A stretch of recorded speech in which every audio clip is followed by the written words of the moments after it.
Assalamualaikum, welcome to my YouTube channel. Okay, YouTube channel video yang pertama. Okay, so aku perkenalkan diri aku dulu. Nama aku Muhammad Faris.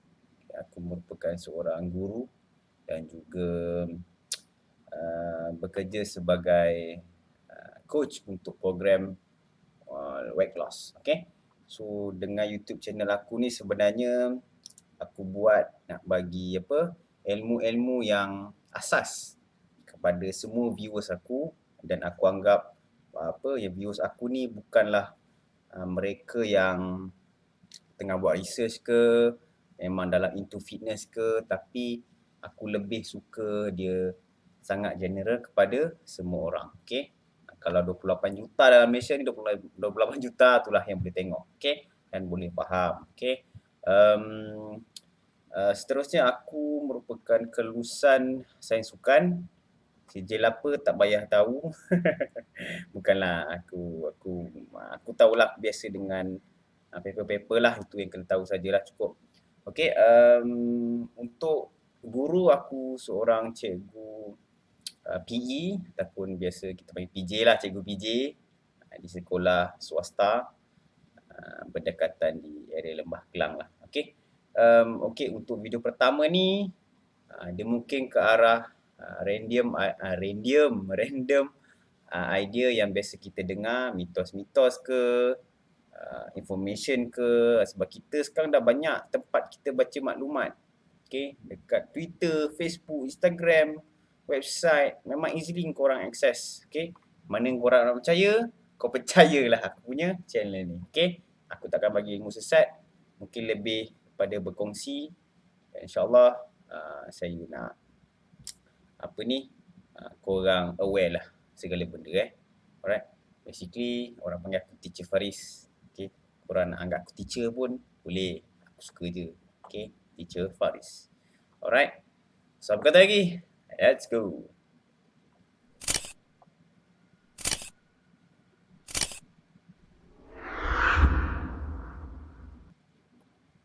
Okay, sebelum tu jangan lupa like, comment, subscribe. Okay, dalam YouTube channel ni.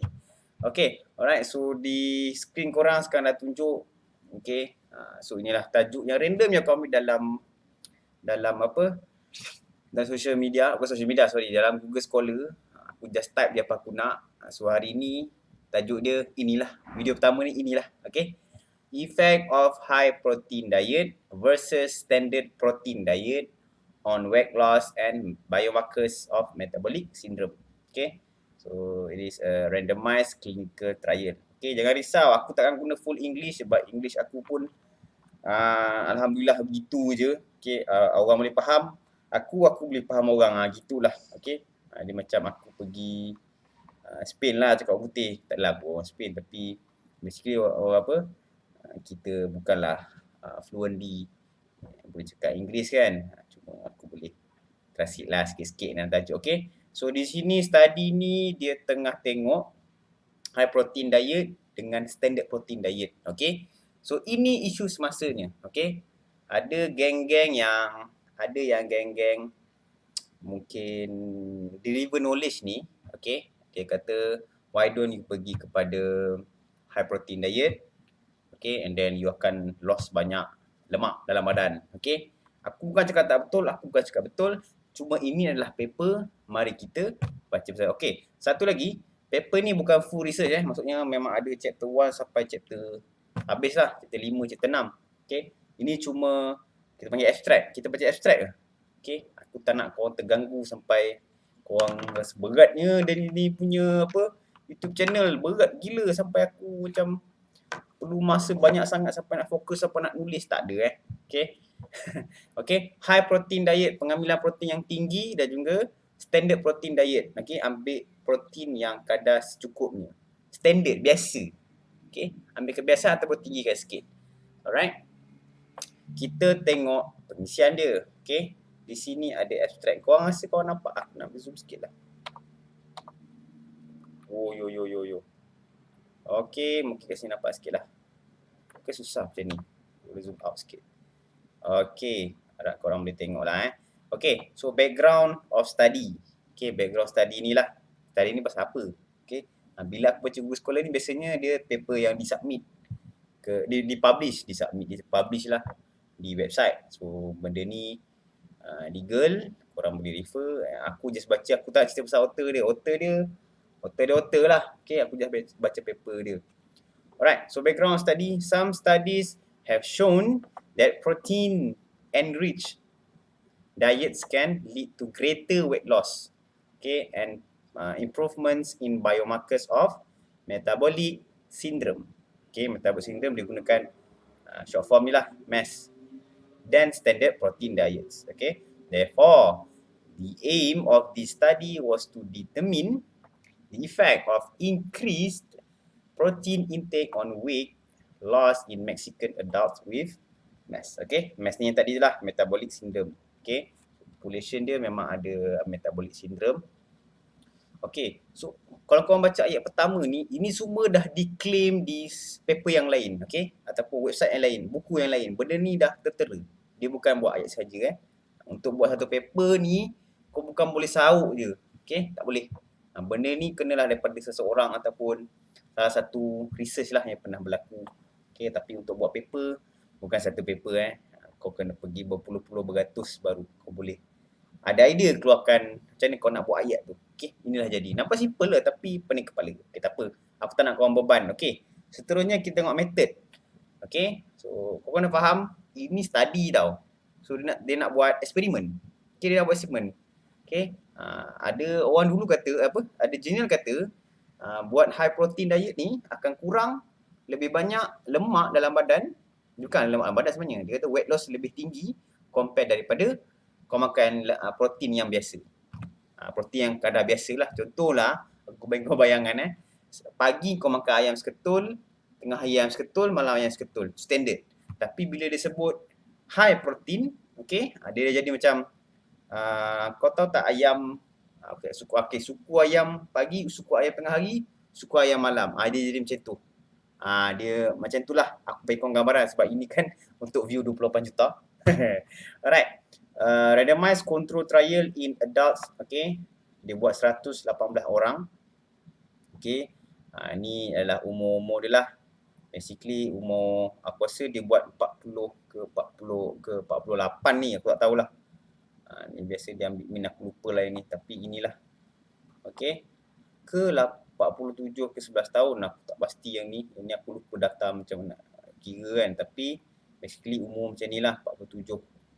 Standard deviation ni 47 ke 40 macam tu kot. Okay, meeting the established criteria for males were randomized. Males tadi yang tadi tu metabolic syndrome were randomized to prescribe hypocaloric diets. Okay, hypo.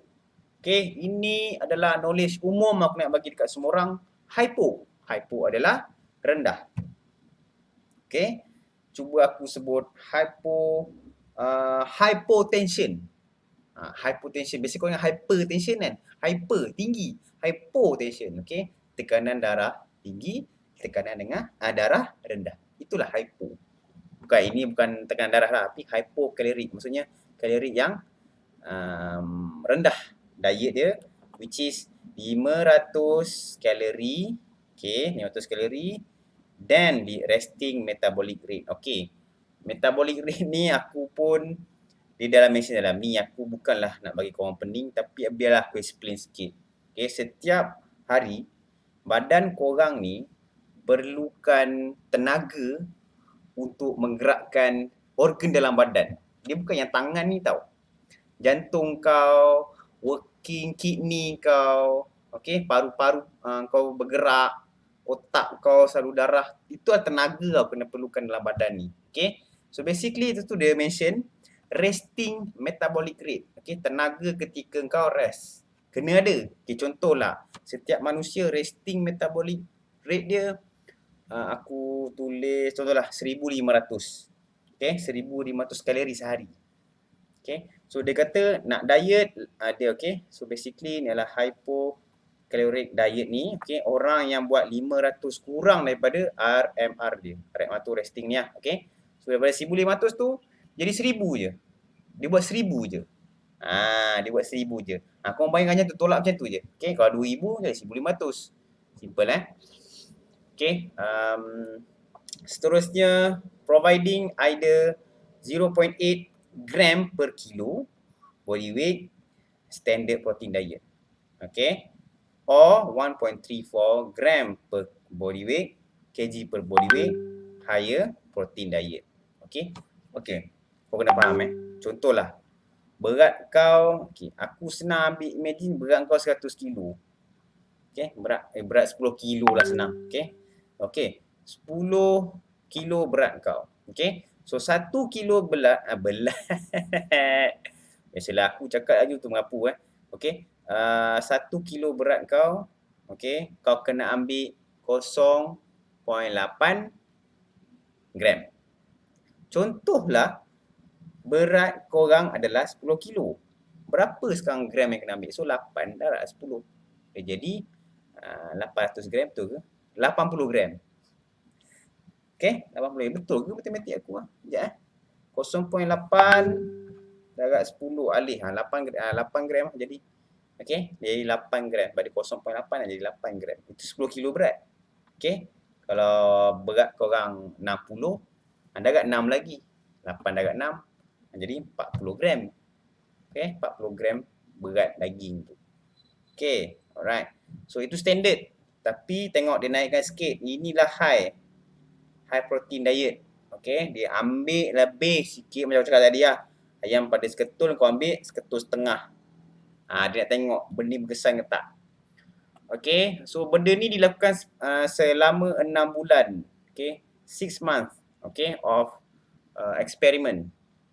Okay, so ini adalah benda-benda yang dikira indikator yang tengok kau bayangkan berlambat nak mampus. Okay, kau nak tengok satu study tu yang nampak complicated, aku tak cakap dia power Paper banyak indikator tak semestinya power, kau kena tahu benda tu. Okay, tapi basically ada banyak indikator ni adalah kau punya paper tu boleh jadi tepat. Bukan tepat, valid lah. Okay, kau tengok dah ambil banyak. Kita ambil ayat sampai were measure ni. Were measured. Okay, tengok dia ambil body weight, waist circumference, okay, ukur lilit, percent body fat dia ambil, fasting blood glucose, kau tengok berapa lama dia ambil ni. Baguslah okay, so dia ambil di baseline 3 bulan dan juga okay, bulan ketiga dengan bulan ke-6. Okay, so dia ambil kira apa dia panggil, dia ambil dia punya bacaan ni pada bulan ketiga dan bulan ke-6. Okay, so basically dia nak tengok bulan ke-6 je lah. Tapi bulan 3 tu sampingan dia nak buat.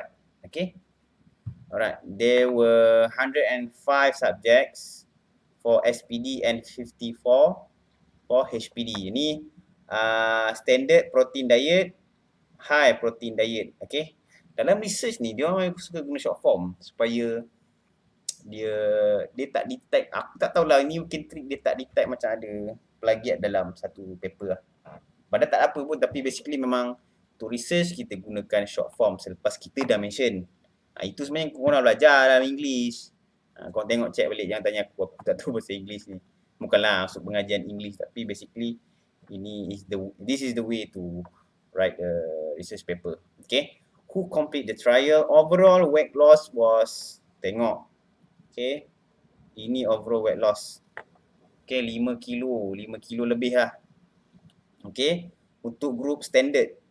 Okay, 5 kilo tu standard dalam grup tu.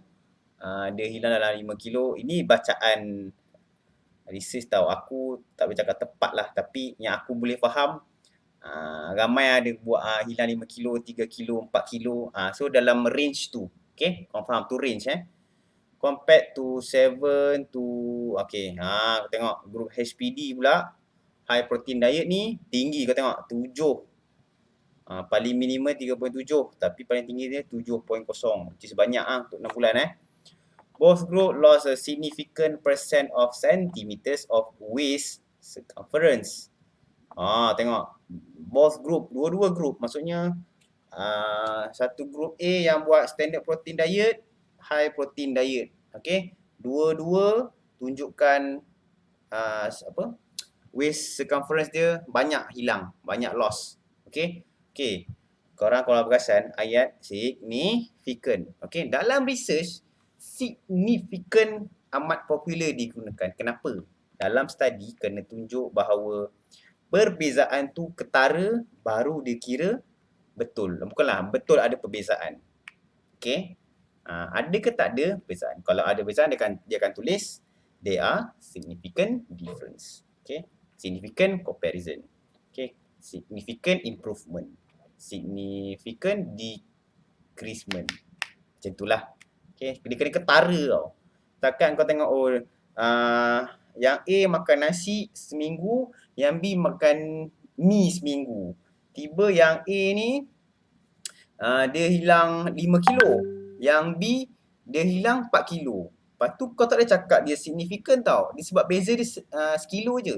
Melainkan dia tak ketara. 4 ke 5 ni dia tak ketara. Compare contohlah yang group A makan nasi hilang 5 kilo. Yang B ni hilang hanya 2 kilo. Itu signifikan. Dia besar. Okay? Nampak tak percentage tu besar? Macam tu lah research. Bukan senang nak buat Aku cakap senang. Tapi dia macam ni lah. Bukan dengan kau tunggu dia datang, dia siap. Okay? Research memang perlukan membaca. Tak apalah kau tak tahu benda tu. Tapi inilah bendanya lah. Okay? Inilah ukuran. Aku tak tahulah panjang-panjang ni. Tapi tak apa. Aku ambil yang dekat ayat. Okay. Okay, start kat sini There was no statistical difference except for very varying weight losses.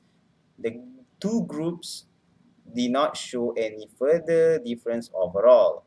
However, in the subgroup judged to be adherent more than 75% of the time with the prescribed diets, there was a significant difference in mean weight loss. Okay, tengok. Besar lah juga ni tengok. 5.8 weight loss dia, ini 9.5. Okay, after adjusting the baseline BMI. Both group demonstrate significant decrease in waist circumference, glucose, insulin, triglyceride. Okay. There was no changes in blood test for liver and renal functions. Okay. So blood test, okay, tak ada masalah. Kau buat high protein diet ke, standard protein diet ke, tak ada masalah. Ni dekat liver lah. Tu renal function pun okay, tak ada masalah. Okay. Dengan kiraan yang tadi tu 0.8 standard, 1.34 untuk yang high protein diet, tak ada masalah kau nak buat sebab dia dah tunjukkan benda ni tak mengganggu kat blood test lah apa-apa. Okay. Ni baru satu paper tau. Kau kena baca banyak paper baru kau boleh confirm benda tu. Kau jangan jadi palatau. Jangan jadi palatau. Aku ni cakap paper ni cakap apa je. Okay. Aku bukan nak mengajar korang. Okay. Bukan nak ajar bahawa kena ikut cakap aku. Bukan. Okay. Di sini hanyalah untuk apa? Kita reveal paper je lah. Okay. Tengok. Banyak benda. Both group demonstrate significant decrease. Kau tengok. Okay. Glucose, insulin, triglyceride. Ni semua benda lemak lah, insulin lah, benda-benda yang orang kata orang takut lah kan. Nak senang faham. Takut benda ni naik. Tapi dengan buat diet dua-dua ni juga akan mengurangkan benda ni. Okay. Dapat. Aku tak nak korang pening. Okay. Nafas. Tarik nafas. Okay. Teacher tak mau tekan-tekan lu guys. Teacher mau you have fun bila dengar teacher borak. Okay. So, conclusion daripada study ni, there were no significant difference in weight loss and biomarkers of MES, which is metabolic syndrome tadi, when the overall group was examined, but the participants with more adherence rate in the HPD group lost significantly more weight than adherent participant in SPD. Okay, so dekat sini tengok weight loss, sebenarnya there was no significant weight loss and biomarkers. But aku dah baca balik sekejap But the participant with more adherence. Okay, more adherence.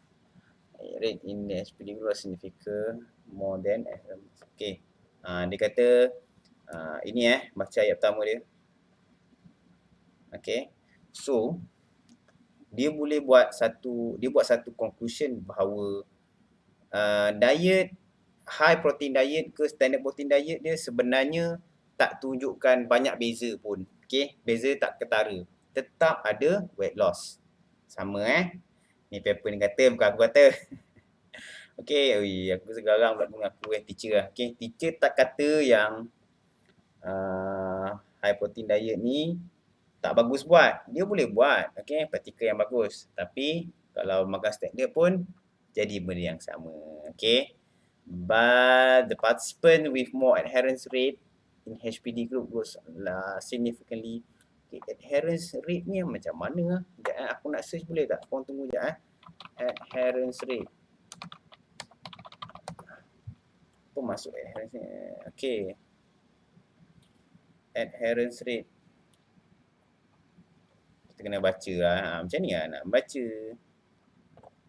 Person some patient but most treatment guideline for chronic. Yes. Most study. Oh, tengok ni. In most studies, adherence is defined as taking 80% or more the prescribed oxygen doses. Okay. Oh. Adakah ia bermaksud ada sesetengah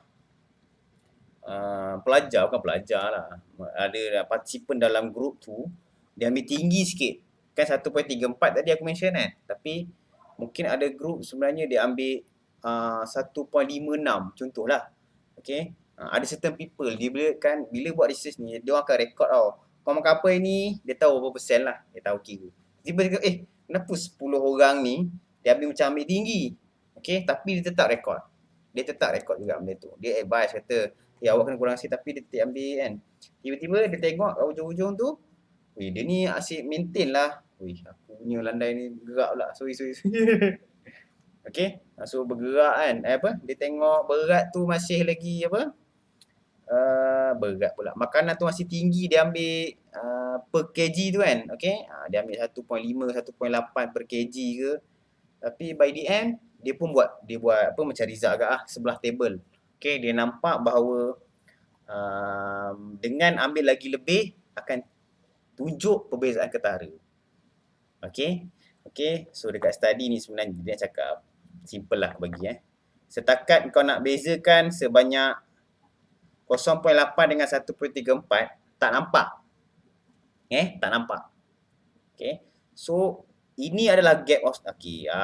Gap of study ni biasanya benda yang gap of study, benda yang kau nampak lopong dalam setiap study. Apa yang kau boleh buat next in future. Itulah buat research. Kalau tak, research paper yang sama akan berjuta-juta lah keluar.